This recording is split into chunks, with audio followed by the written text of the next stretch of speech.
Hello? Dude, did your computer restart? No, my internet just went kerplunk. Ah, Strange, huh? yeah. Very strange, man.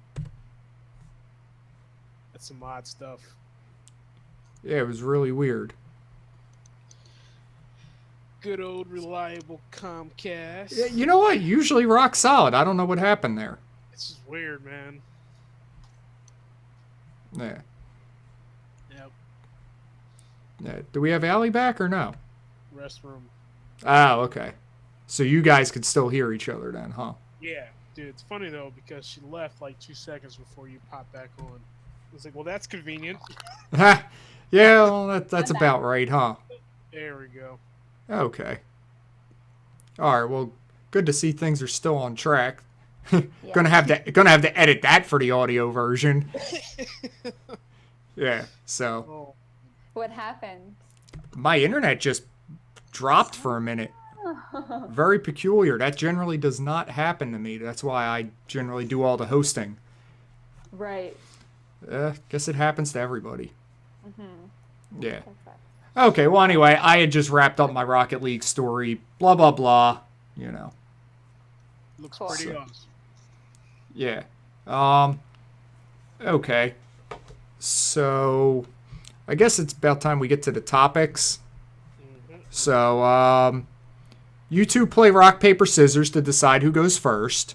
And, How okay. does that? How There's does no Because that rock. work? I'm grabbing another drink. So, I'll be right back. There's no rock paper scissors here. Wait, how can I introduce my topic if you're grabbing a drink? Then you won't know what's That's going why on. you were supposed to play rock, paper, scissors. It was supposed to stall. Oh, I see. Oh, that's a terrible stall.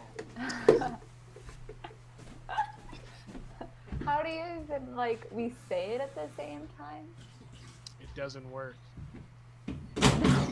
It doesn't work. There was there was no thought to this.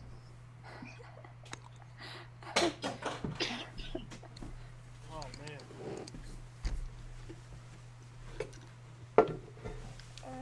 All right. Yeah, you can go ahead and start it up. Cool. Yeah. Even though No. I'll just explain it, I guess. So my topic kind of has multiple parts, but it's all on the issue of like dealing with I online. know, I know. I really am 36, though. It's not a lie. What? I'm just Like messing with you. you Continue. think it's like online catfishing or something? No, just like dealing with online hate. Hate. Yes. Especially in the gaming community where I think there's a lot of hate Much. more than like in the online like Is there, craft though? and vlogging community. I think so. I think because I've been kind of trying to watch a bunch of different YouTubers, and I think that in general, like at least with like some of like the beauty vloggers and like the makeup gurus and stuff, I think there's probably still trolls there, but I think it's maybe a little less. Everyone seems fairly positive on those videos that I watch. I don't know if it's just because those channels have like really good moderators and they're deleting all the trolly comments, but I think in the gaming community, it's like I think it's a known issue that we deal with like a lot of hate in our community and just people constantly slinging things at each other. Like basically a couple of things that brought this up, and we can talk on like both of them. One of them was so Uncharted 4 is coming out soon, and Yes. all the reviews are out now, or pretty much out. And Lucy O'Brien did a review for IGN, and she gave Uncharted 4 an 8.8, which is a great score.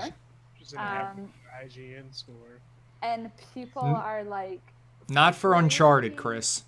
Oh. freaking out about it. And if you go to that like page and read the comments, every single one of them pretty much is super negative, and they're all to the theme basically of like she's a woman and she scored Uncharted 4 poorly because it had a male protagonist, and like one of the comments is literally like so someone said like, oh, this like reviewer is a woman, she should be fired. There's even a petition to have her like fired from IGN. It has like 20 signatures or something, so it's not relevant. But like, anyways, one of the comments is like, whatever, she should be fired. She's a woman. She's being biased. And then the other guy goes to defend him or whatever, and he's like, hey, like I'm not a fan of the female mind, just like everyone, but you shouldn't be mean to female review. I'm like, what is this? So anyways, it's just like super insane. So All that's right. one example of hate. And then the other one is on my channel. As I grow a little bit more, I do get some comments that are like not useful, and I just Boobs. feel like some are like super overtly like inappropriate. Like definitely like someone like was like Not you bad for a girl. is at this game. Yeah, like stuff like Yeah. that. And then there's just stuff which is just like people getting really angry for no reason. Like in one of my Let's Plays, in Dark Souls 3, there's like this big area, and there's one area that's kind of a later game area, and I didn't go into it, and I didn't fight someone in that area. And like a bunch of people were just like getting mad. They're like, "Oh, like why didn't you fight that guy?" And just like stuff that I don't feel is relevant. So I guess just my topic is generally like, how do we either improve the situation, or when do we know when to draw a line? Because something that I've been thinking about in the comments is like I've been removing some comments recently, and it's like, when do I draw the line between comments that I just don't like are overtly not appropriate, and then when am I just censoring people, and am I censoring my community? So where's that good line between like how do we deal with hate and when does it devolve into censorship? Mm. I just Okay. read those comments. Those are some shitty comments. On the IGN review, Yeah. yeah, they're like, I don't trust women reviewing video games. What? yeah, All right. Well, here I want to counterpoint this. All right. All right. How many PlayStation 4s we got out there? Like we're approaching the 40 million number, yeah, I right? think so. I just looked up the IGN Uncharted 4 review. There's 14,000 plus comments, almost 15,000. Mm-hmm. So, are we saying that those 15,000 people now represent everybody because they could type a stupid comment? Nope. But that's not Like, the point. They're representing the voice that's online. That's who they represent when they go on there and they speak stupid shit like that.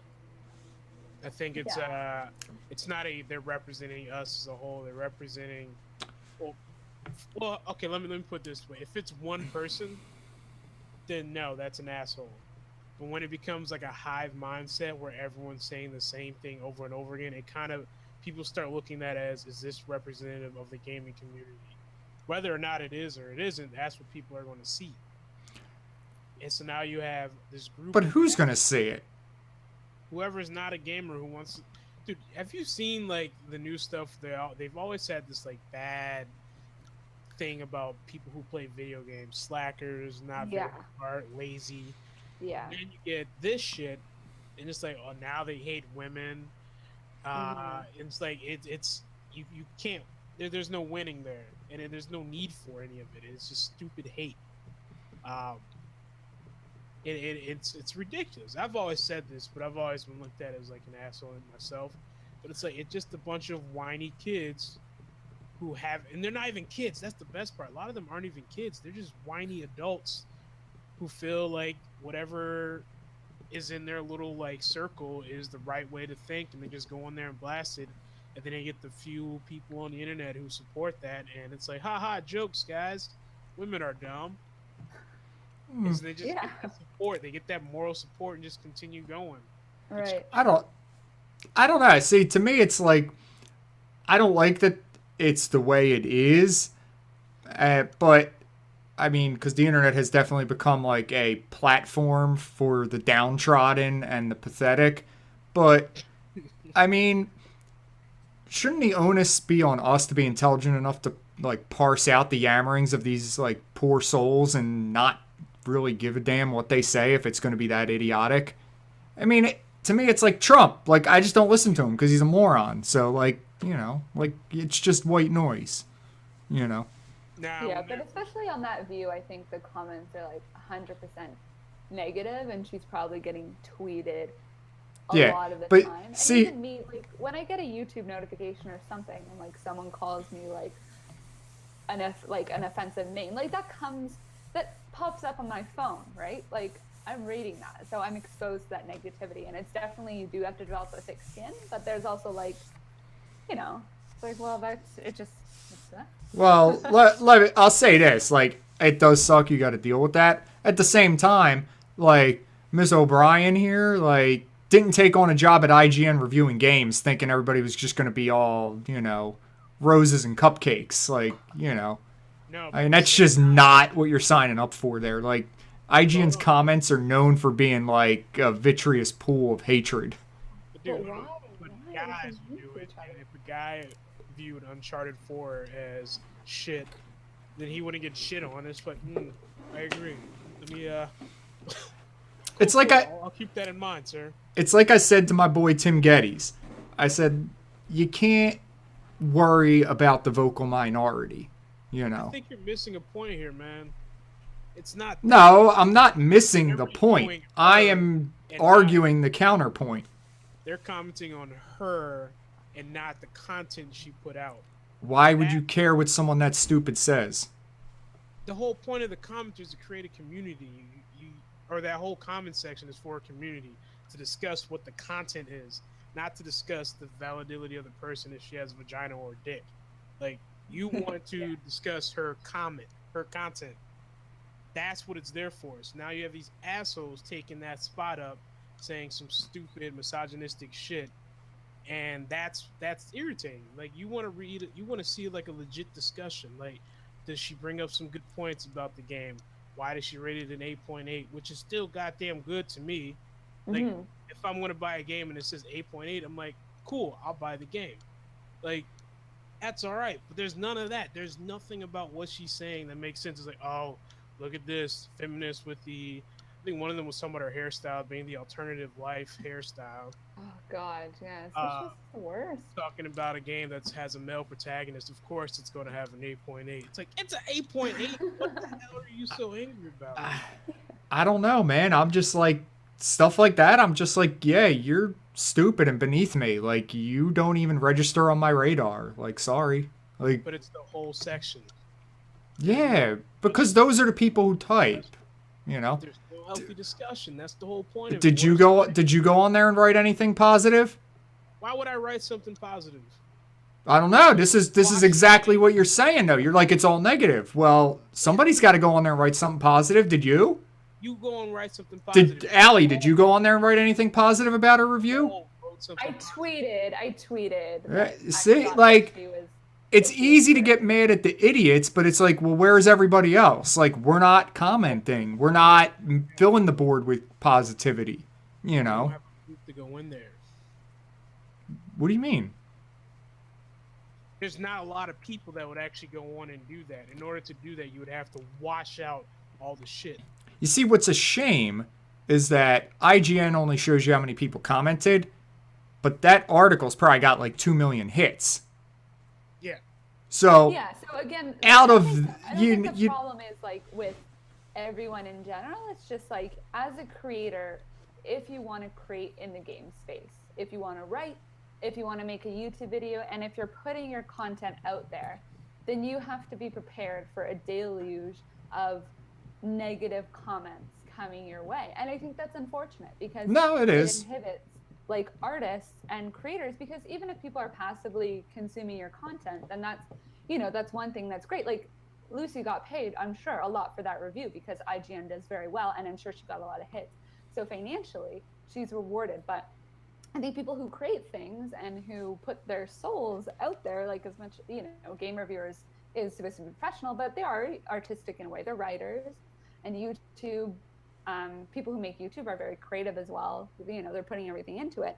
And so to have just come back with a flood of negativity it's difficult, it for sure is difficult.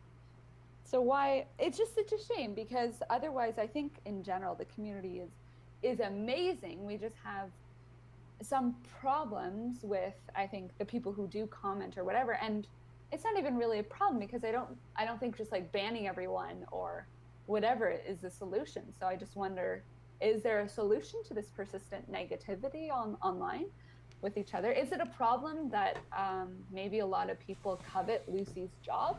Because I think there's kind of an interesting, weird thing in that most people who participate in gaming want to be video game journalists or want to be very popular YouTubers or want to be podcasters or want to do what these people are doing. Yeah. So is that a factor? Well, I don't know, because like that whole thing's always weird, because like to do that stuff seems easy from the outside, and to a degree it is. It's not like, you know, like being an athlete or being a musician and having the talent, because those are things that you actually have to have a direct talent to do. A super talent, yeah. When you see, it's like when you see the person reading the news, you know, and you're like, I could do that. I could read off a teleprompter. Seems easy. There's some skill to it, but the gap is not as wide as it is between like being an athlete, a musician, and an artist, like something where you need a very specific skill set, you know? Right. Like these are jobs that have standard skill sets that all people have some margin of ability at. Right. Yeah. So that's a very good way of putting it. Yeah. Yeah. So I mean, everybody sees it and says, I could do it. I could do it better, you know? I was like, shit, I could podcast. And then I started doing it and I was like, well, I better run a really shitty show because otherwise I'm going to look bad. So that's why I get up and leave for drinks in the middle of my podcast. Because I'm like, well, if I just make the show a train wreck from the start, it's all good. You know, nobody can judge me. Sorry, Mom, you can judge me. Yeah. No, I mean, I totally feel like I put a lot of my YouTube videos are not like 100% like great quality. I mean, I'm learning all the time. It's hard. It's definitely, I think you're right. Like everyone thinks it's, you know, it's easy to just do a podcast or make a video or write a review or something. And then once you actually try to do it, you're like, oh, okay, this is harder than it looks. Yeah. For sure. I mean, it does suck. I'm with you guys on the fact that why is it got to be so negative? But you know what? If you're not out there putting out the positive comments and all, you kind of, it's like losing your spot, you know? Like, even when you see those, you'll go through it and you're like negative, has nothing to do with. But the point is, like, probably over 2 million people hit that page and only 15,000 left comments. They just all happen to be mostly negative. If more of them 2 million would start posting positive comments, even just like, hey, great review, you know. Or you could even do like great review, disagree with X, Y, and Z, but you know, all in all solid, you know.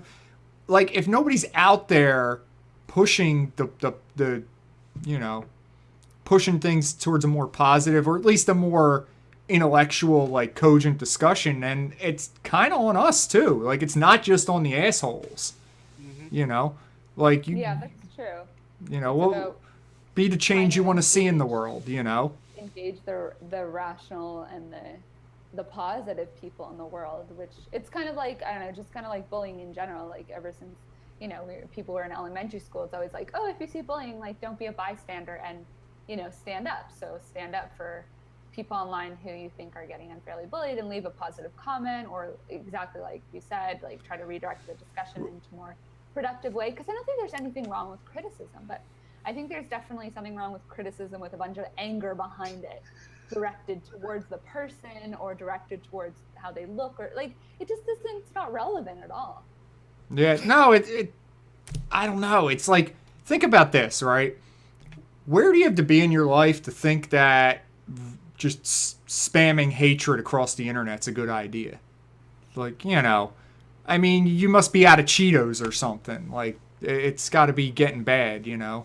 Yeah, like a sad place, which is again why, you know, there can be the empathy there, and why I don't think, I mean, ever since the whole Gamergate thing started, there have been various responses to these things, and there have been some very strong responses, like to say, you know, like gamers are dead and like just attack, and I think that's unfortunate because I think that escalates the problem rather than trying to make everyone into a more community, which is something that I just really want. So like understanding why people hate and maybe hopefully trying to reach them in a different way, and you know, not getting the hatred, although it does seem very futile, but ultimately I would just love for everyone to even not be positive, but just be in an okay place to just comment with their concerns or praises in just a nice way where they're not like super mean. Yeah, I think there's no such thing as criticism, like constructive criticism, where people just go into a straight rage when they dislike something instead of like maybe giving, some type of feedback. Right. Yeah. Like I personally would welcome like any type of negative feedback as long as it's like constructive. Yeah. Yeah. You're not gonna get it. I guess the only way to really deal with it is to just like take it with all the good. Just like, all right, okay, well that's one asshole. Moving on. It's kind of like when I was a barista. You sit there, you listen to people. They come in pissed off for no reason. They start insulting you. You're just like, Mm-hmm. well, I'm gonna go home and play some games. So Yeah. you continue having your angry day for no reason. Like there's nothing you can really do. Just like, all right, okay. Go out, fresh air, grab a coffee, and just like, all right. All right. Just no. If anybody watching has anything to say about this whole internet hate topic, by all means, throw it in the chat there. I want to hear what you have to say. Did you? You know what else? From one guy. Oh God! No! Leave last week and last week. Okay, it's in the past. This guy. No. All right, hold on, because I got something I want to bring up about this, and I want to get to it. I was thinking about this, right? The person I feel bad for outside of like the people who work for IGN and have to deal with that whole situation is the guy who actually had a critical thought about the review and put it in there and just got kind of lumped in with the hatred and negativity, but who wasn't trying to be a hater, was just kind of like, well, I disagree with this point. Because you're allowed to disagree. Yep. There's just an artful and classy way to do it. He probably did it in a nice way, and then some guy was like, yeah, that's what I'm saying, right, man? Women reviewers. Gosh. They should stay in the kitchen where they belong. Oh, dude, I didn't, that's not what I meant to say. That's, oh, shit. Yeah. I didn't want that. Yeah, like, don't piggytail off me like that. Yeah. That's a Marty Sleva-ism for anyone who is an IGN fan. They'll get that one. Yeah. Actually, this was a good first topic to bring up, and I got one that kind of piggybacks off that a little bit. All right. And I specifically kind of wanted to bring it up with Allie here, because she's the only one who can probably give me even the slightest insight into it. But you might remember this. A few days ago, one fake nerd boy on Twitter put a thing up saying about, how he feels when people say girl streamers have it easy. I think I retweeted that, yeah. Yeah, and that immediately piqued my interest because I had never seen the other side of that. Because when I go on Twitch, right, because we just started on Twitch a few weeks ago, and we are just struggling to get anybody to watch this shit show. But I started like going around and watching what other people were doing. I was like, what are they doing? What do I like? What don't I like that they're doing? How many viewers do they have? And I popped in a few different ones with girls, and they got like all these subs and all these dudes like falling all over the girl. And I was just like, God damn, if I had tits, our show would be doing way better. And then I saw that, and I saw what Ryan Brandt tweeted out, and I was like, oh shit. I was like, okay, maybe not. And then I was just really confused because I was like, well, is it just somewhere in the middle? Like, is it easier to get started as a girl, but like you have to deal with a lot more bullshit? It just left me very confused. That's probably true. And also probably, I mean, maybe easier to get views, but not necessarily respect, I guess, in the gaming community. Like, fair. How many of the top gaming YouTubers are women? Hardly any. I think there's maybe like one in the top 100. I think I looked up at this. I mean, how many of the top editorialists and gaming journalists are men? It's pretty much all men. So I think, it's probably easier to get, get off the ground. Just because they are just guys are dumb. Man, there's just not that many women compared to men streaming. And so they do have a small, added factor of, oh, this is interesting. I want to look at a woman, so I'm going to. But there's a uniqueness to that. is that respectful? Is that, and then of course the other side is you will get death threats, you will get rape threats, you will get an incredible amount of horrible violence thrown your way that I know that men get hate online as well. How do you know I haven't gotten rape threats? Oh no, I don't. I'm saying no. I know that men get hate online as well. Yeah, but, no, I hear you. You know, there's definitely that with women as well. So it does come kind of at that price too. And yeah, again, it's like you can see someone's success, but then ultimately at the same time, kind of everyone has a gimmick in a way, and I don't think that female streamers are necessarily taking away from the ability of men to be successful. I think that, oh no. yeah, so it's like, do they have it easy? Well, maybe a little bit easy, but also if you're doing those kind of streams where you know, you're kind of like exposing yourself a little bit more, then people are generally, again, it's harder to earn respect, I think, that way, although I don't think there's necessarily a reason for that, but yeah. I think they come and go though. It's like the female streamers that come in, they like come in, show a little cleavage, drink a little alcohol, and then rake in the cash. But then they're like, that's it. They're not a consistent thing. Like they do it, they get all the money they need, and then they're done. They're out. Chris, you hit on a point I was thinking a minute ago, because Allie said who are the top like YouTubers.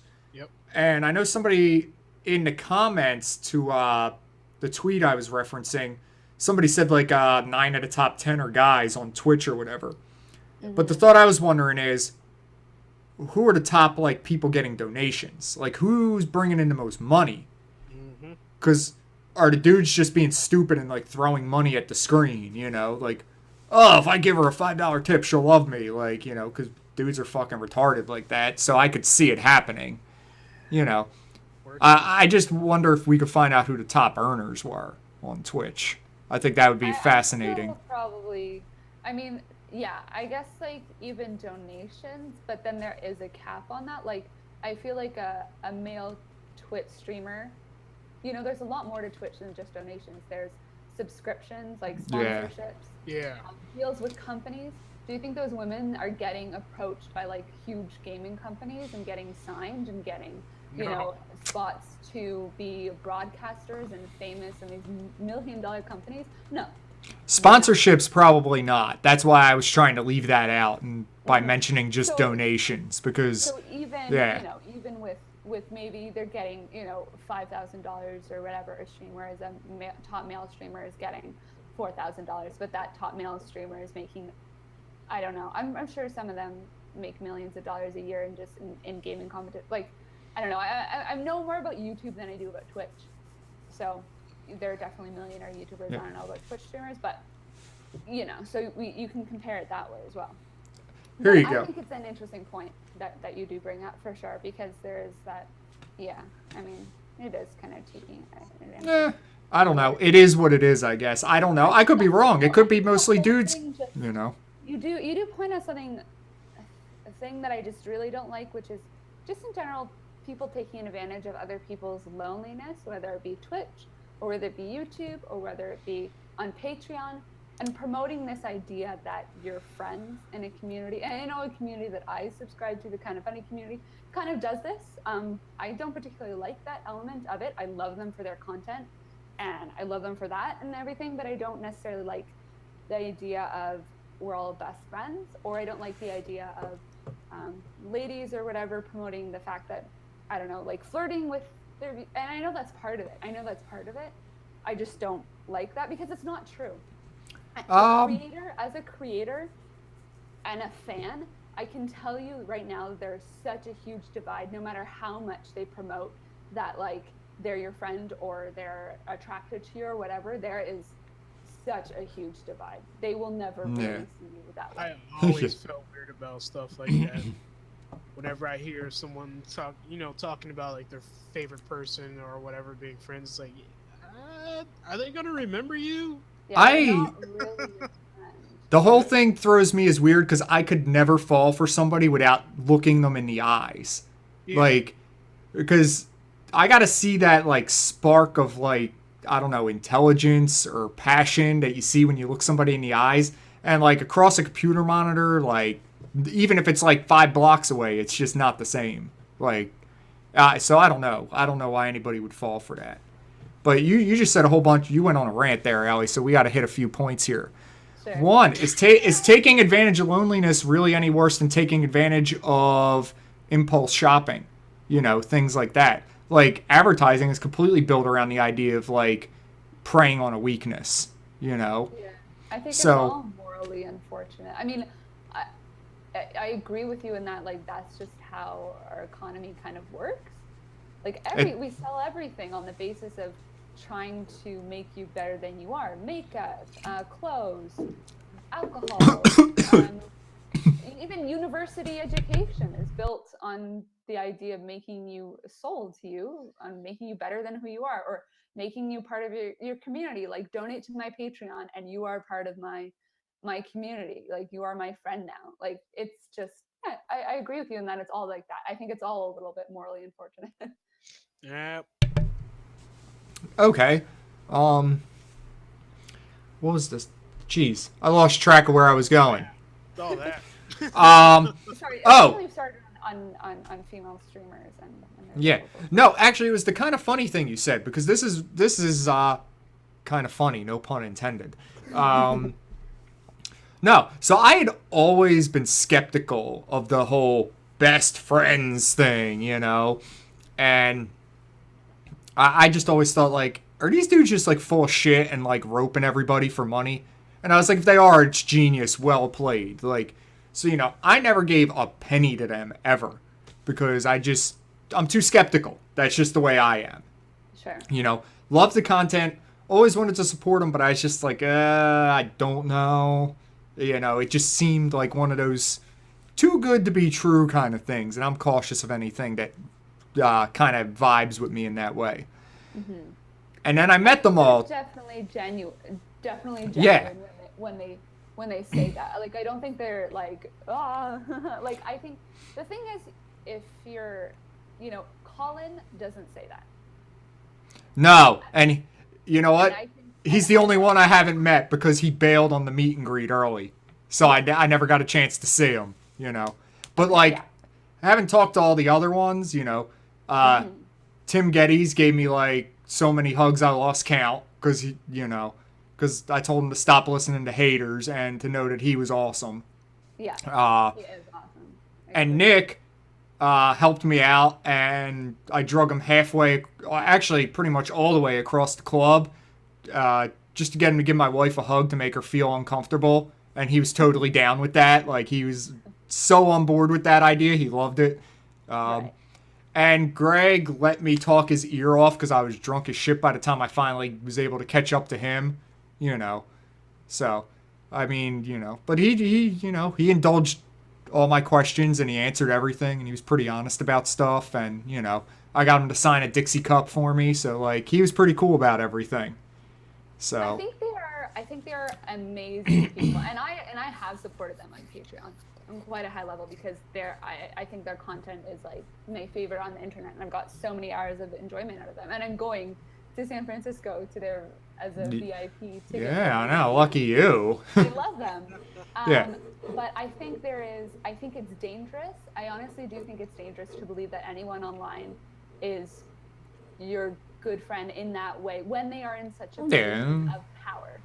And I think it's dangerous because a friend is someone who will reciprocate your affection. Yeah, they don't subscribe to my Patreon, and they right? Can't. They just can't. It's impossible. Like, if they meet you in person, they will be the most genuine. And I do think that they do a lot for their fans, more so than other communities. But it's just not possible for them to. And some people do commit their whole lives to them. Like, that's such a weird thing to me. I'm a middle of the ground type of guy. Like, I never go all into things, right? And so, like, when I become a fan, except cold brew coffee, he goes all in for that. Oh, that's because it reciprocates. All right. Yeah. That's a fair counterpoint, sir. Money, it gives me energy, and it's delicious, But no. It's like when it comes to music, like, I'm bringing this in there. I know you hate it. But Oh God, here we go. West fan. Huge fan. Love his music. Yeah, no, I like him too. I think he's one of the greatest artists, and the reason why is because he puts so much passion into his music. Do I agree with his life? No. No. Why? Because I'm not all in on Kanye. I'm just all in on his music. I'm not 100%. That's how I am when I become a fan of something. It's like I know that there's a possibility that it can go wrong at some length. So it's kind of just like, yeah, you know what? You guys make great content. I really like it. I'll support you. But that's as far as I think of you, man. Like I'm not. You you're know, not my friend. I see you. Chris, we had negative about it, but it's like, Chris, didn't we have this conversation before about like I don't like Kanye because he's a douchebag, and you were kind of like, well, what the hell? Weren't like all the rock stars like douchebags back in the day? Because they are. And then I was like, shit, they were. So what the hell changed? When did it stop being cool to be a douchebag? Like when he was black. I don't think that was it because like if Because a rock star was like that today, I think people would go against him too. No, I feel like there was a cultural shift at some point. No culture shift, dude. It's literally because Kanye's black that nobody likes him. He literally has done nothing. He just like shows his face. Like, look at Kanye walking down the street with his wife. No. It's more stupid statements that really bother me. It's also that his fans are pretty much fucking retards. Dude, Ted Nugent is one of the most idiot people in the world. People love his music, and they don't hate him for the stupid shit he says or does. It's just kind of like, whatever. He makes good music. But that's old. Give me somebody new who's done it that gets away with it. There's nobody really relevant because rock music has kind of died. Rock music has died, yeah. Yeah, I know. That's the problems. We don't have a fair, like, analogous figure. Yeah. But I do think Chris is right. I do think it is. Maybe. I'm not big on that scene. I just, motivated, definitely. When his fans didn't know who the hell Paul McCartney was, that I was like, I can't be that old. I was like, no, it's not that. You gotta realize. It was like they're just idiots. I'm like 14. That's no excuse. I won't accept that. There's things in life that you don't always know. There's things in life you're supposed to know. Here's the problem. The members of the Beatles are one of those things. Like, I don't even like the Beatles, but you still got to know who they are. I'll tell you the problem. They're like 14. Apple owns all the Beatles records. So at that time, their only way to get that is if you pay for iTunes. Nobody buys music. That's the problem. Apple Music just came out, so now you can stream their music. But beforehand, you were fucked. There's no way you're getting Beatles records unless you went to the store and found them. Like digitally, you had to go and find them yourself, meaning you had to do work to go get them. So in a way, that ain't gonna happen. Exactly. So like in my mind, I'm like, you know what? They probably don't know because Apple was an asshole and took all the rights to their music, so no one else could stream them. So maybe that was their issue. But like, just saying, most of the Beatles were assholes too, but nobody said anything. Just saying. That's true. Yep. Bob Dylan, complete dickhead. Yeah. But that was like the thing. Now we judge everybody so much. It's like weird. I don't know if it's like the social media thing that really created this, like this ability to rally around like hating people. An alternative theory would be more in line with what Chris is saying, is that different people have power now, and that's created a very unsettling state for a lot of people, like a lot more women, like the Kardashian women. Yep. And how much hate they get for, I think it's a little unnecessary, and like, more women, and like there's so much hatred for like women taking selfies and this whole thing. Everyone thinks that women are vapid and all this stuff, and with Kanye, so maybe just different people are in power now, and there are also a lot more voices now than in. I'm sure everyone has always complained, but now every time you have a complaint, you can amplify it times a million. We also have a permanent record of it online, True. So not only is it visible for the world to see, but it's there forever. So once you put it out there, it is forever like yours. You got to own it, Yeah. Unless your account gets hacked. That's the new, that's the new in thing. new So thing is getting your account hacked. yeah, anytime you say anything stupid and you want to back off from it, your account got hacked. Oh, You I see know? what you're saying. Oh, Yeah. yeah. Like And that nobody wasn't would me. ever believe It was you. yeah. Nobody's ever written anything bad. It just, like Twitter is the most unsafe thing ever created apparently. Everyone's getting hacked on the daily. Oh man. Anyway, we strayed like way off topic there. Chris, you want to get us moving on with another topic here? Yeah, one that's not charged. Shouldn't trigger anybody except poor folk. The price in video games, man. Oh yeah, you said we were going to talk some price. Okay. Just want to point out this. Vincent Price, Mark Price, The Price is Right. We're talking prices, right? No. No. No. I think we need. I've had one too many drinks. Sorry, man. I think we need to figure out a way to value video games, because the $60 price line for AAA games is ridiculous when some of them don't even give you that much content. And you compare it to other things that give you the content. Take like Witcher 3. Does it give you the content? Hours and hours and hours and hours of content. Oh, God, yeah. $60. But I'm going to play my counterpoint part again, because The Witcher gives you content, but how much of it is actually worth seeing? Probably the majority of it. Really? Because it seemed like most of it to me was a bunch of bullshit fetch quests and dumb shit side quests. It's because you don't get immersed into those RPG worlds. Like a really good lore, yeah. That's what the hours of content for. It's for people that actually enjoy the stories of the areas around them. Like that's what that's for. Take the Phantom Pain, content up the ass. Plus, then they add online for you, right? Then you get like Super Mario Maker. There's content on there. Granted, a lot of it's user created, but there's still content. It's like $60. But then you get shit like Madden. You get these new MOBAs that are coming out that are like, oh hey guys, it's just gonna replay these like 6 maps for $60 with all these characters, and then we're probably gonna drop a DLC later on that you're gonna have to pay for too. So be prepared for that. And then man. Well, wait, you just completely destroyed your own argument there, sir. What do you mean? I'm talking about the content. This game is $60 But- and it matches up with the other ones that are. But you're only viewing content through the lens that you want it. No. Like, you're not. If you're going to talk about like value and content, you got to remember, to the guy who buys Madden for $60, which isn't me, that's for sure, but he's going to get so many hours of gameplay out of that. Yeah, he's playing the same game over and over, but he doesn't care. That's but- not content. But that's what he wants. That's what the guy who buys Madden wants. The guy who's going to buy that MOBA could play 1,000 or 2,000 hours of that MOBA. Yeah. He's not worried about how many maps there are. He just wants the game. He wants the gameplay experience. Like, you're trying to view this through this like very narrow field of like, it has to have all this depth and breadth to it. And that's just not what every game should be. You're going to pay $60 for a game. There should be some type of. There's got to be a thing. Like look, like Rocket League was the other example.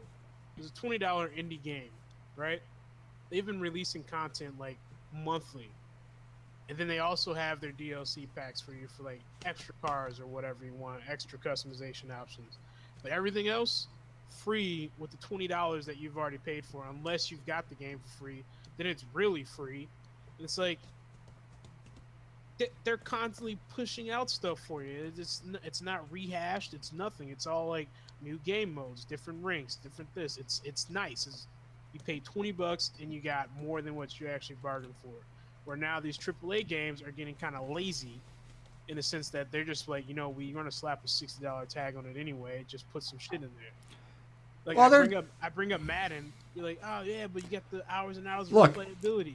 If your argument is that Madden lacks content, you're just wrong, because the guy who buys it enjoys the content that's there for the price he pays. If your argument is that they don't put the same amount of development time into making Madden a different and better game each year that another $60 game would have, that's right, but they're two different arguments. Okay. I get what you're saying. Like, it's hard, I get it, because you know me, I like the RPGs and the expansive games too.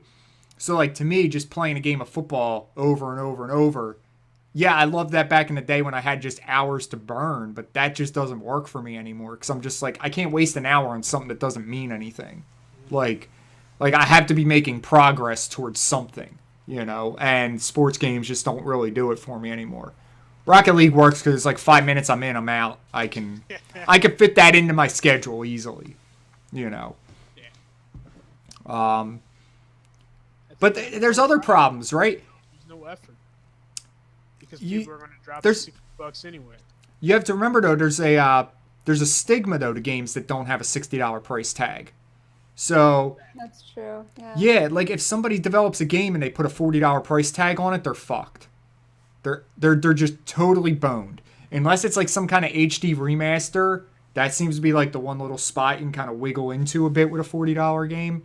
Mm. Like if it's $40, people think, oh, it's not as good as a $60 game. They don't think like, oh, it doesn't have quite as much content as a $60 game, so they're giving me a value price. That's why we need a restructure, man. I think there's definitely going to be some sort of restructure. But Now, I think that's already happening though, and you're just not paying attention to it. The indie development scene is actually causing a change in the way we value the price of games.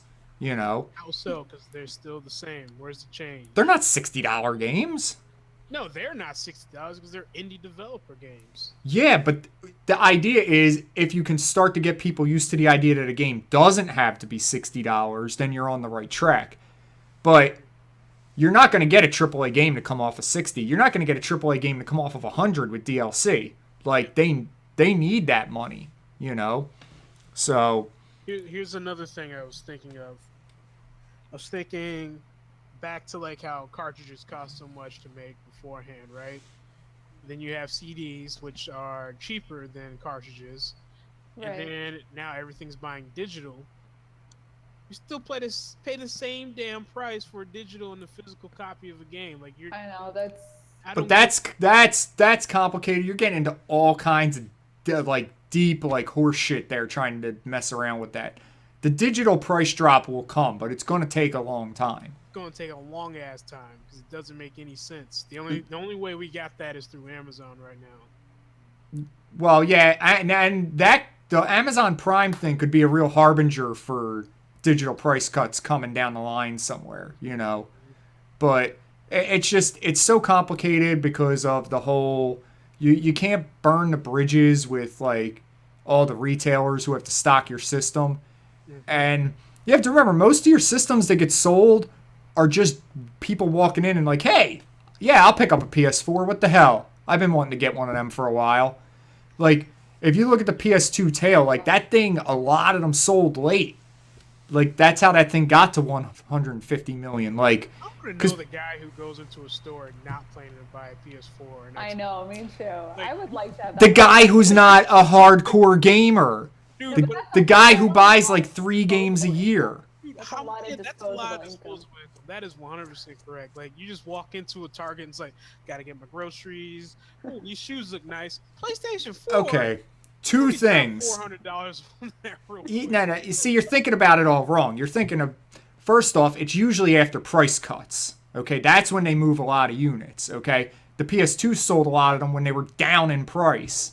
You know, when they were like 150. You know, or 100 late in the life cycle, and then a lot of them start moving. You know. Yeah. I think how it happens is it's usually like a husband and wife. They probably got like a couple young ones, and they walk in the store, and the husband's been eyeing a PS4 for like 3 years. Yeah. And he's like, "Oh, honey, they dropped the price of the PS4." Oh, did they? Yeah, maybe we should get one now. It's Like, also don't throw it on the credit card anyway. it's Like, also that's what I think behind it. No one just walks in and just like, whoa. you're forgetting it's a satisfaction purchase. It's yo, bro, I just bought a PS4. You know, like that's what it is. It's that I'll buy this and I'll be happy for like the rest of the day and for tomorrow that I just bought a PS4. You know, The real part is because his friends have been like, "Yo, dude, you need to get on this Call of Duty action." He's Oh. like, yeah, but I don't have a PS4, so it's still there. I'm telling you, man, the way you phrased it was like people just walk into a store and it's like, "Whoa." No, because I was just thinking like that my brother doesn't have a PS4, but at some point he's gonna walk in a store and just buy one because he's gonna be like, you know what, I'm gonna finally get one of these. Why Yeah. not? Yeah. And he's gonna call me. He's gonna be like, hey, I got a PS4, and I'm gonna be like, cool. What games you gonna get? You know? It was already on his mind. Yeah. No There's a one lot. just walks in there and it's like, hey, You PS4. keep thinking like a hardcore gamer. Most of the units don't go to hardcore gamers. Most of the units telling you. sold are to people who just randomly buy one. I'm It's telling an you, these entertainment people have already product. planned on buying one. It's Some of them, yes. 90%. No way. Yeah, So, I feel like there's nobody that wants there's no way that people are just randomly going in and buying a PS4. I don't think they have to have at least one game in mind that they want to play. Yep. Because Sure. it's not a system that does anything else really. It's like it's a gaming system. It's not an impulse buy. It's like something that you have to know a little bit about it, or you're buying it for someone else, maybe who you think is like a gamer or whatever. So Yeah, because think about this. A lot of them are guys who or girls who stopped gaming because guess what? Reality, you know? And unlike the hardcores who stick with it, they kind of had to walk away from it because they couldn't balance gaming and life, you know? It's not a random purchase. It's they're planning on it because people have been telling them about it. Or like now, I think a lot of the PS4 sales will probably go because someone saw virtual reality and was like, ooh. That's probably going to be another thing that's going to push units. But there's also just like you walk in the store and you see Little Big Planet 3 and you think, oh shit, I remember years ago I used to play a shit ton of Little Big Planet. And they're like, you know what, I'm going to get the new system in that one. I missed that. I remember those days. They were fun, you know. Doesn't mean you're up on everything that's been happening. It just means you remember something from your past that triggers you to want that same experience again. Agree. There's a middle core, and there are other people who I would still consider as gamers. Like if you know what Little Big Planet even is, I would still consider you to be like fairly at least hardcore. And then there's like the periphery, and I think most of the sales come from that middle, people who either generally know about video games and is super hardcore, and then there's like the randoms.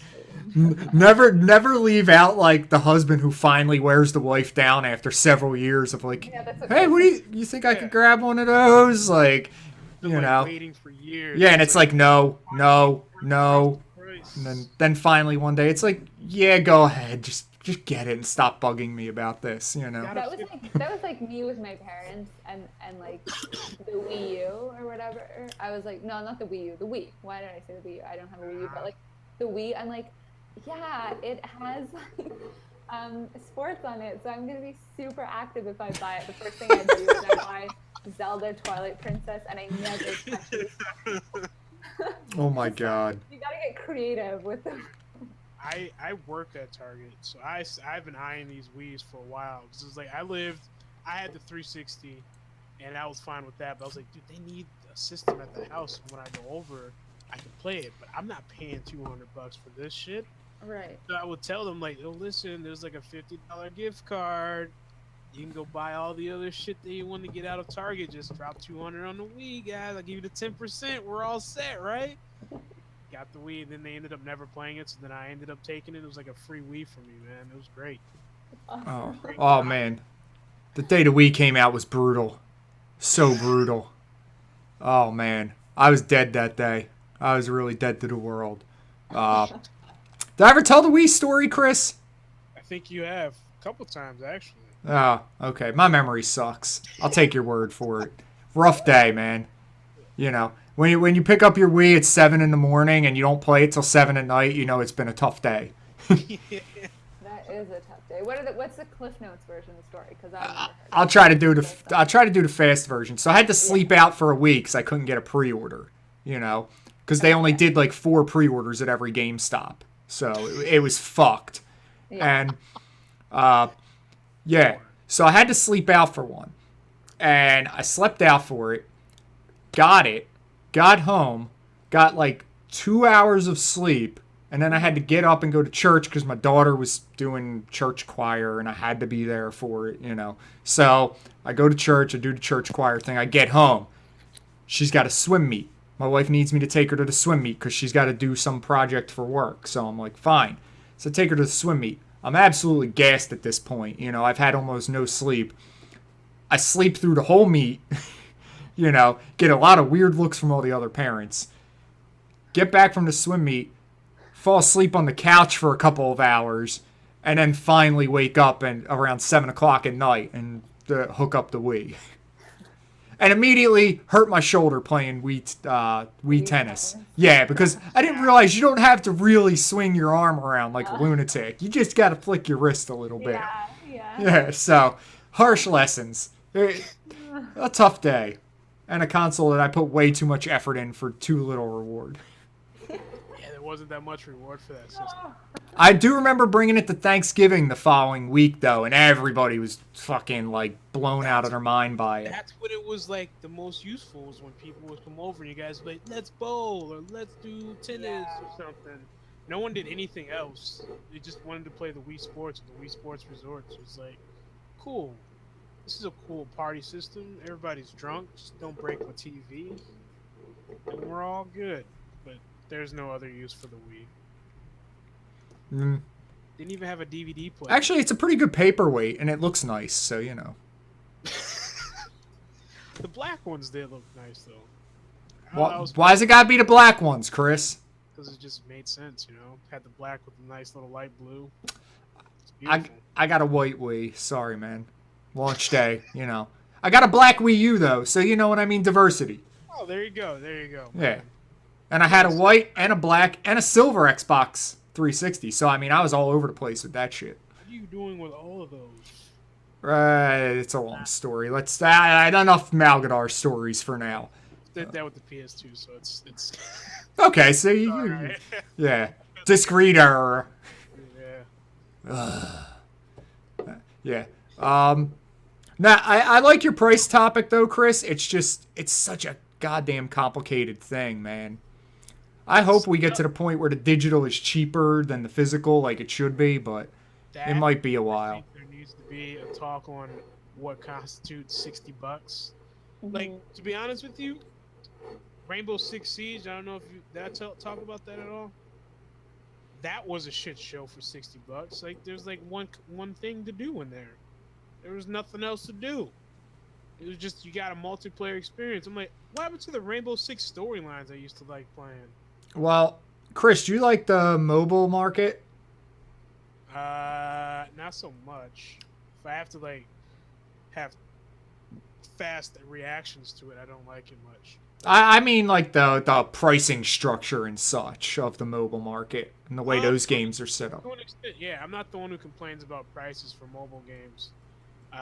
Like the ones that deserve it, like the Final Fantasy games, are usually a little more. And it's like, it's on my phone. I was like, yeah, but it's a full fucking game. Like, you're getting Final Fantasy 9 for $15. Like, that's a deal. Deal with it.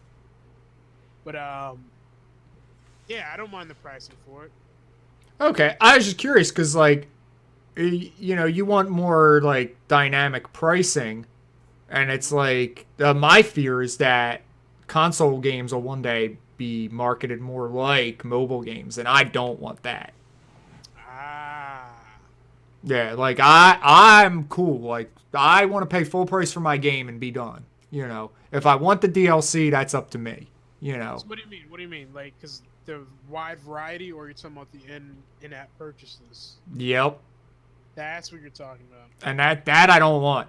Like, I'm old school. Just let me buy the damn thing I want to buy. Like, They do it already.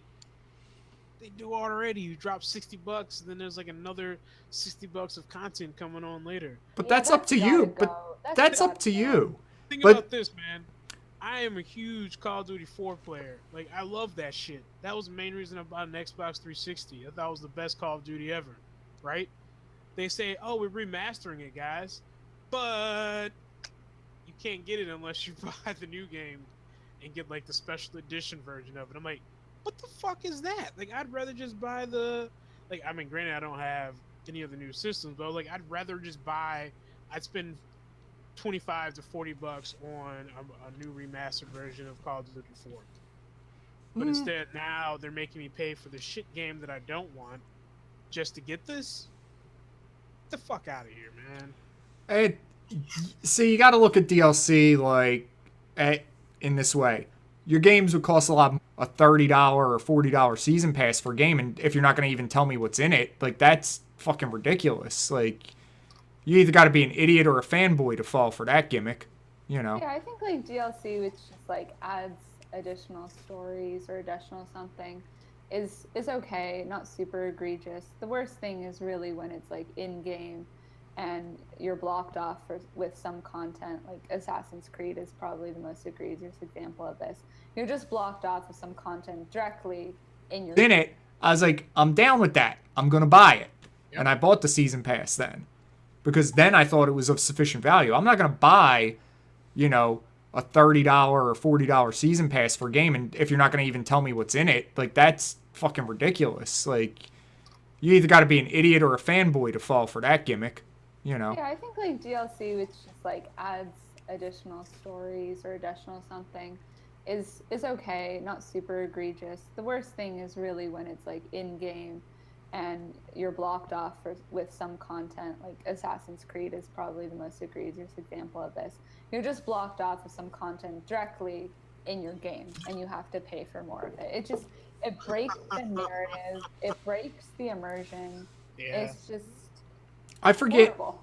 what game was it. The kind of stuff that bothers me more is I swear there was one game, maybe it was a Battlefield game where they were like you could make a microtransaction to have a full clip.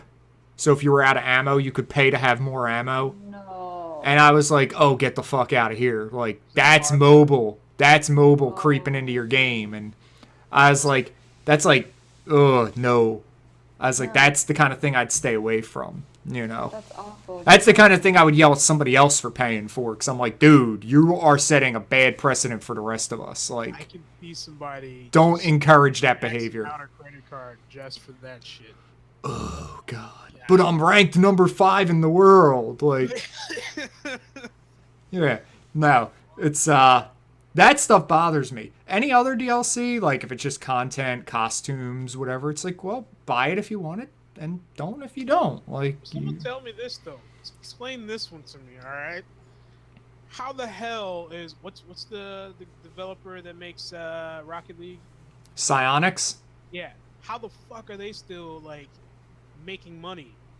All their stuff is like stuff that has nothing to do with gameplay. It's like, hey guys, we got some cars for $3, and then they just release like, hey guys, we got some new game modes for you. Like every Chris, they made like, what did they make? Like 20 times the cost of the development dude, I in forgot in about 8 that. weeks. Like they don't. Anything they make now is just cake. Like it's icing. They're good. Like I that. forgot how much they made. Yeah, they made it cost them like 2, I think, and they made 40, like, or was it 8 and 40? I forget. Yeah. Either way, they made a goddamn killing. They're fine.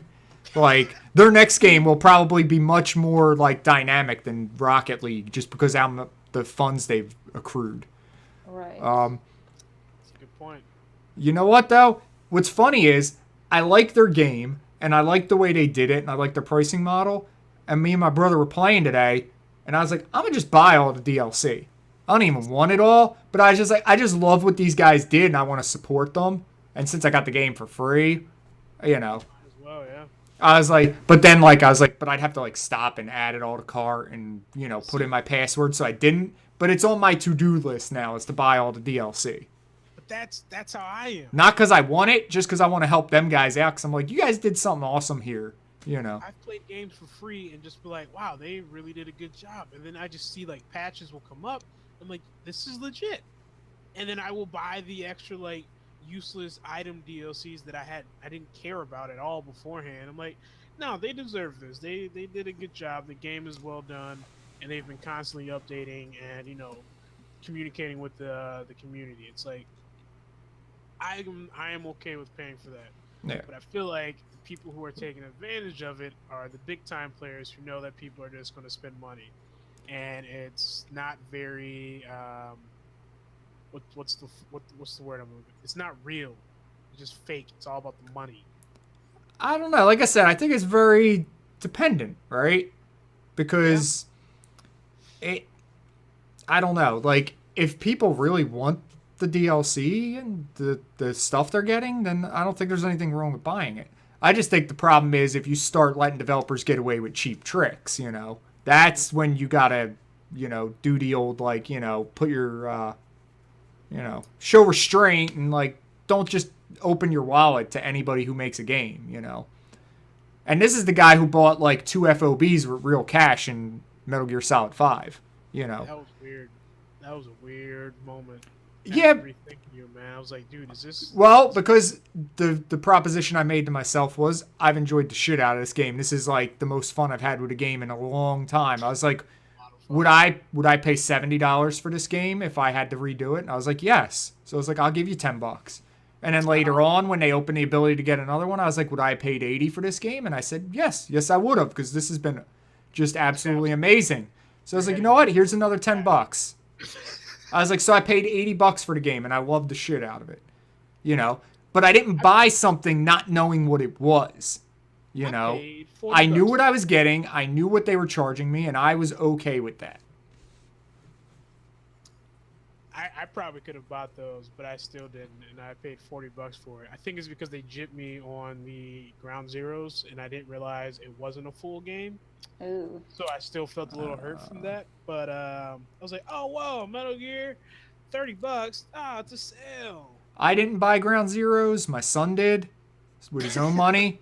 So, but I knew it was not a full game, so I wasn't disappointed. I knew it was basically a Phantom Pain demo. I was excited too, and then I finished it, and then it was just like, yeah, that would be a sick burn. Coming, I was like, that was $30. Son of a bitch. That was $30. I own that. I don't even remember. $30. What an idiot. A $30 demo. Yep. And you're telling me people don't just walk in and buy systems. It said Metal Gear, okay? I was really excited. So then, hey, it's not like it's a bad like demo. It's a poor value proposition, but it's not exactly like terrible. No, but it made me, when the Phantom Pain come out, look at all my options, and I found a copy for $40. So that was $70 total for that game. Let's call it that. Okay. Got some of my money back. There you go. I'm a frugal shopper, man. Yeah, I know. We have this argument all the time because I'm just like, here's my money, here's my money, here's my money. And you're all like, dude, I got Humble Bundle. I spent like $3. I got all these games. I spent $10 and I got 20 games, dog. Where you at? But dude, me and you are in like different places though, man. Because I'm like, time is the great currency that I don't have. I'm like, I got money, I don't have any time, And you're kind of the other way, You're like, dude, I got time, just give me good value. So, like I really take caution to like what I drop $60 on. Like No Man's Sky, I'm probably gonna drop the $60 on it. Yeah. That's because I know there's a lot of shit that I'm gonna be able to do in there. It may take me a long time, but I know I have like endless amount of time to play that game. Like that's like the next game that I feel like is worth $60 that I can think of. Is that going to be... When is that coming out? Wasn't that like June 21st? June 21st, yeah. Yeah. Shit, that's so soon. Yeah, I know. Is that actually happening? Oh, God. It's finally happening. I guess there's going to be something big at E3, right? Like, because that would seem to be where you would take that, right? Like, if you're coming out in a couple weeks. Right? Yeah, I like, guess so. It would probably have to, it's done, right? Can we finally have a demo? Can we have like Chris, a yeah. Is that PC PS4 crossplay? What? No Man's Sky, yeah. Probably not. Because I'm going to probably get it for the PS4 because I want to chill out on the couch with that game. Like, Oh, see, all you need to do is buy these, it's called HOTAS, the HOTAS sets. You can sit back and play with your joysticks on your couch on your PC.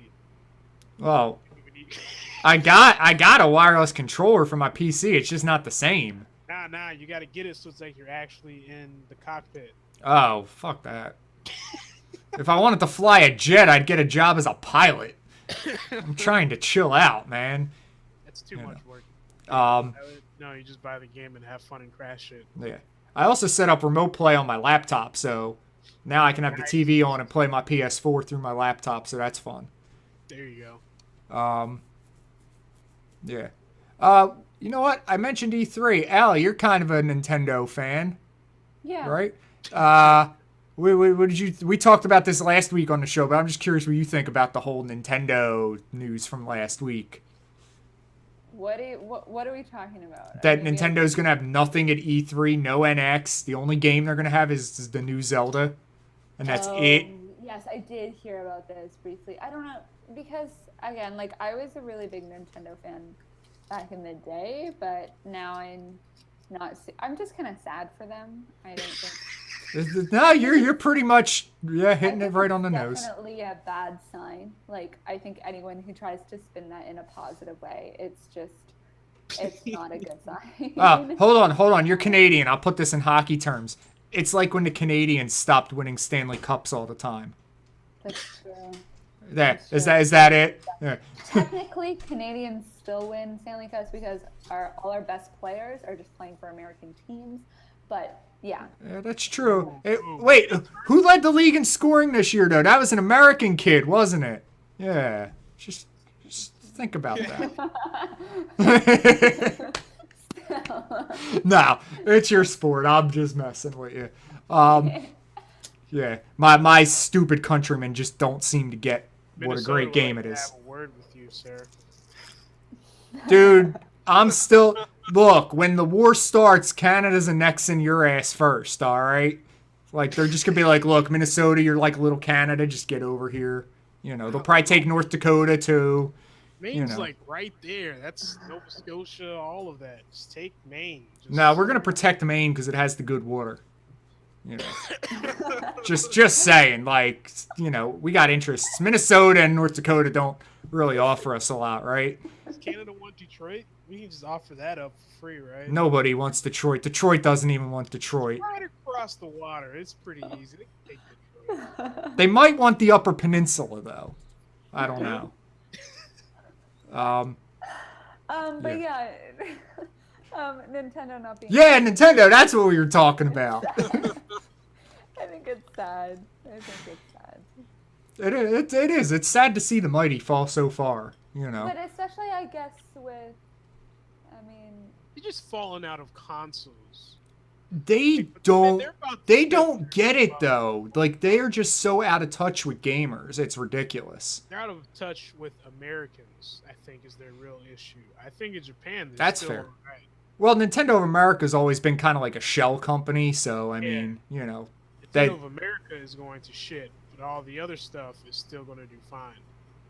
No, like you want to talk about like shitty jobs in gaming, working for Nintendo of America's got to be right up there. Like you are useless. Like you have no power, no influence. Like you're just there to be there.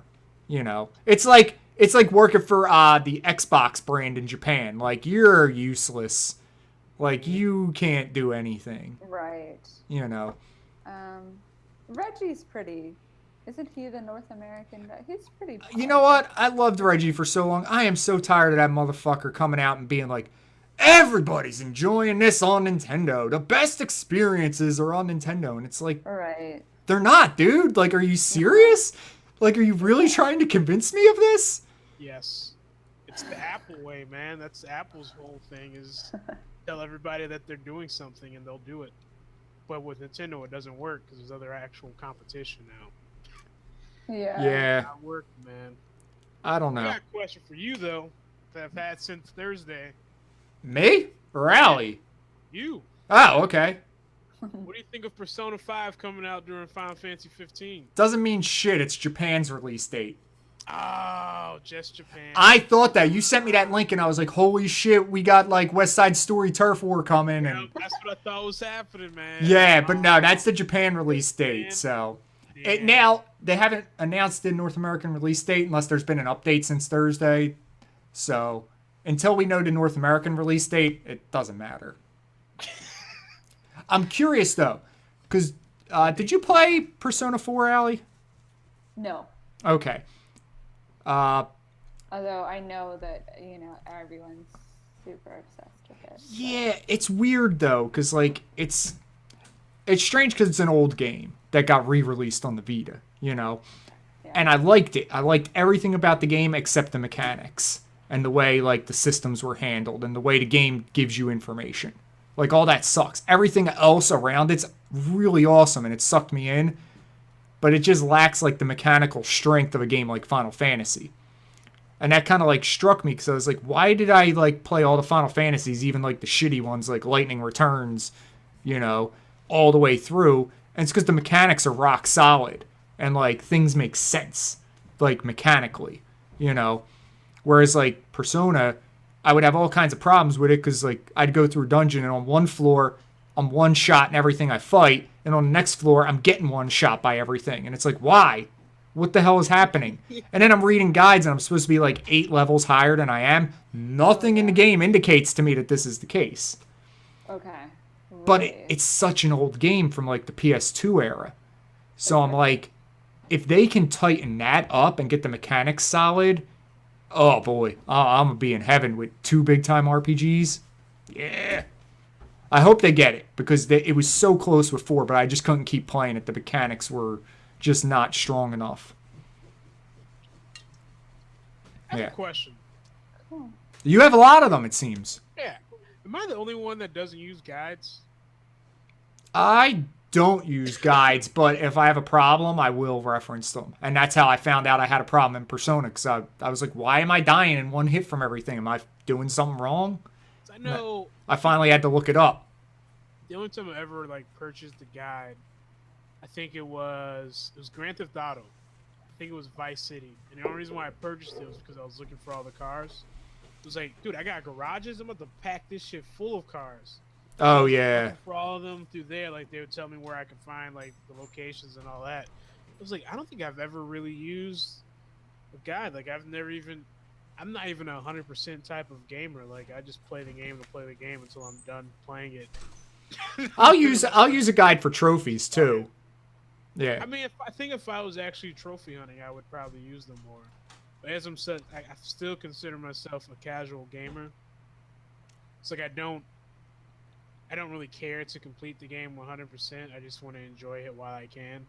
Unless it's got a story, then it's like, well, gotta finish the goddamn story. Yeah.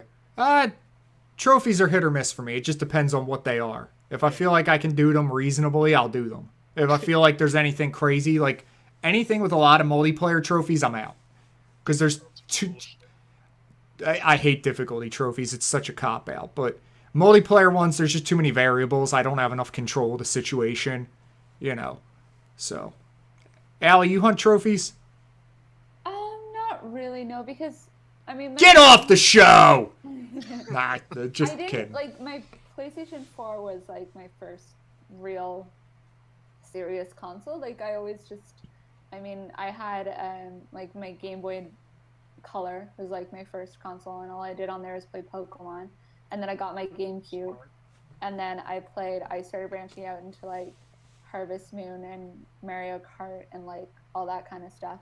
And then I got my Wii, and then I started playing... Well, I played Zelda on the GameCube, too. Then I started playing Zelda here, and then I played, like, Metroid and all that good stuff. And then I got my Xbox 360, and then I didn't really care about trophies on there. And then I started playing more like Skyrim, Assassin's Creed.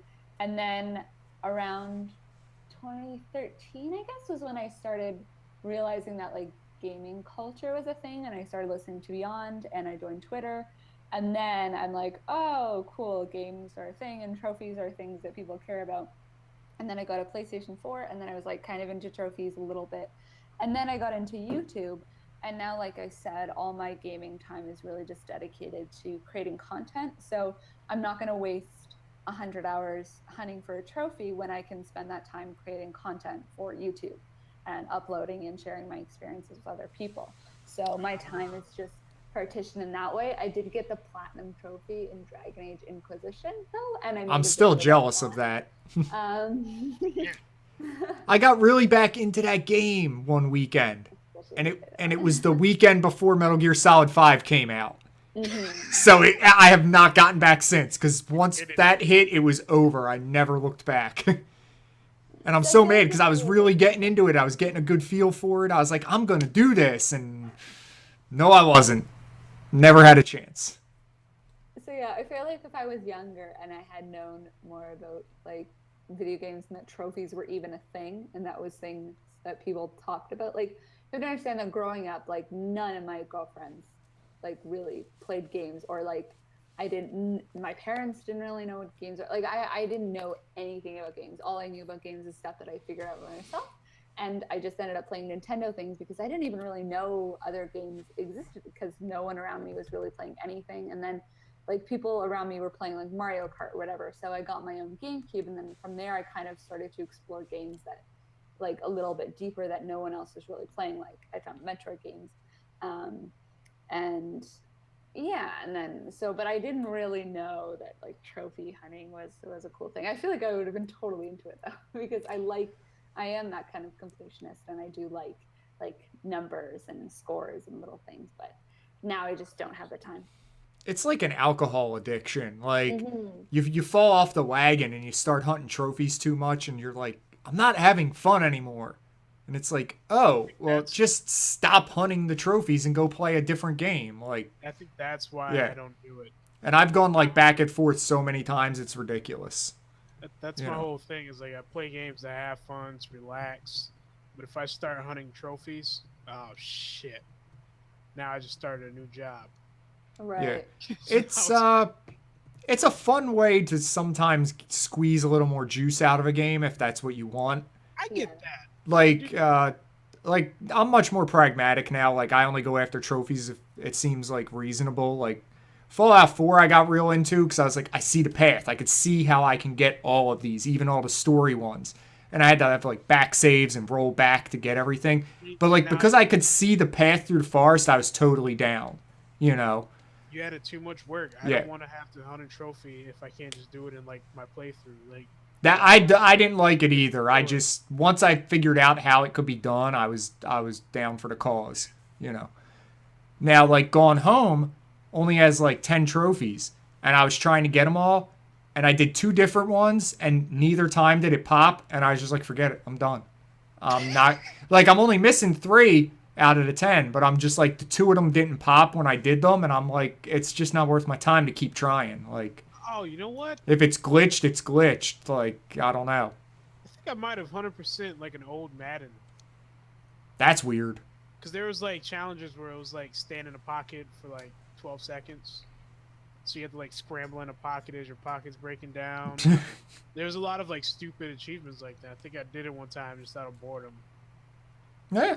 Hey, little extra juice out of the orange, man. You know, because otherwise it's Madden, guys. $60 for a roster update and a few tweaks. Also, Allie, I'm really glad you gave us kind of like the full path of your like gaming career there.